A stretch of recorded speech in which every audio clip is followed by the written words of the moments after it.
I'm Kyler. I chose to critique the film The Kid by Charlie Chaplin, which came out in 1921, I believe.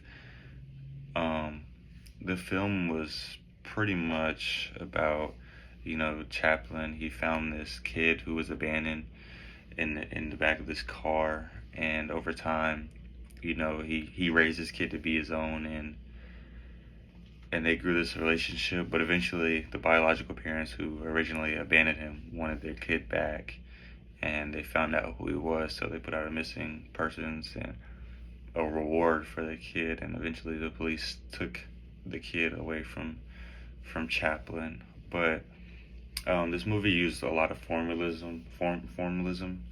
He The acting was very exaggerated, which, like, the physical comedy, the way they fought, the way that he walked was all exaggerated. But this was purposeful because it made the movie entertaining, but it also made the script like easy to follow along with in a way.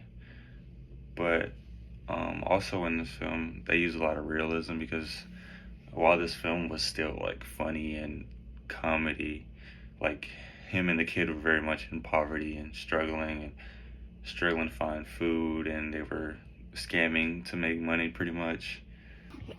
And they had like a constant fear of being separated. So like, one of the more like emotional and sadder scenes in the film is whenever they chose to take away the child, because even though like the acting is funny and exaggerated, and like they went on this whole police chase and it was haha funny, the feeling of loss between Chaplin and the kid was like very much there, and like this balance of humor and like realism and sadness, and that made, I think, this movie work so well. And I also think Chaplin used like simple camera movements like to make the film more interesting. For example, like whenever Chaplin's character and the kid are in the camera frame at the same time, the camera was more closer, which made their relationship feel more personal and closer. So like, even without like the fancy technology, Chaplin understood like framing and camera movement to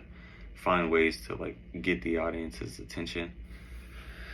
Um, Overall, I think The Kid's important because it shows how silent films can be like funny, emotional, and like humorous all at the same time. So like, Chaplin's mix of formalism, moments of realism, and strong storytelling kind of shaped like early American cinema, and it's still like prevalent in films that we watch today. And it's a very interesting way to make like sad stories, or like make them actually entertaining to watch, because things like, the poverty and the struggling to eat and finding ways to make money are very real. So it was like an interesting way to make people watch.